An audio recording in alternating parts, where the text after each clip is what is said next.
નમસ્કાર, TV30ના ડિજિટલ પ્લેટફોર્મમાં આપનું સ્વાગત છે। આપ જોઈ રહ્યા છો ટોપ ન્યૂઝ। વીમા કંપનીની મનમાની મોંઘી સાબિત થઈ। મર્સિડીઝના માલિકે 16 લાખ રૂપિયા વ્યાજ સાથે ચૂકવવા પડશે। વડોદરાના એક ગ્રાહકે મર્સિડીઝ કારનો વીમો કરાવ્યો હતો, જે પાર્કિંગ અકસ્માતમાં ક્ષતિગ્રસ્ત થઈ હતી। પીએમ મોદીએ જોર્જિયા મેલોનીની આત્મકથા તે મહિલા શક્તિનું ઉદાહરણ છેની પ્રસ્તાવના લખી છે। પીએમ મોદીએ મેલોનીને દેશભક્ત અને ઉત્કૃષ્ટ સમકાલીન નેતા ગણાવ્યા। ટૂંક સમયમાં પુસ્તકનું ભારતીય સંસ્કરણ પણ પ્રકાશિત કરાશે। પશ્ચિમ બંગાળના શ્યામનગર સ્ટેશન પર એક મોટો અકસ્માત થયો છે, જેમાં ટ્રેનની ટક્કરથી એક મહિલા અને એક બાળક સહિત 3 લોકોના મોત નીપજ્યા હોવાના અહેવાલ છે। આ વિસ્તારમાં વિરોધ પ્રદર્શન પણ ફાટી નીકળ્યા હતા।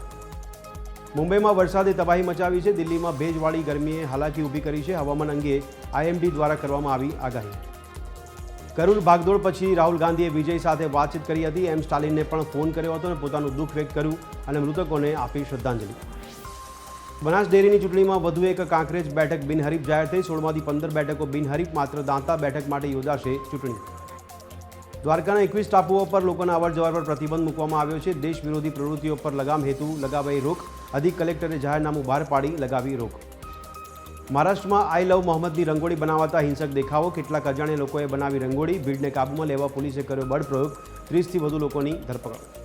ઠેર ઠેર વિજયાદશમીની તૈયારી। મધ્યપ્રદેશની સરહદે આવેલા દાહોદમાં 60 ફૂટથી વધુ ઊંચા રાવણનું કરાશે દહન। આગ્રાના 40 કારીગરો 25 દિવસથી કરી રહ્યા છે અથાગ મહેનત।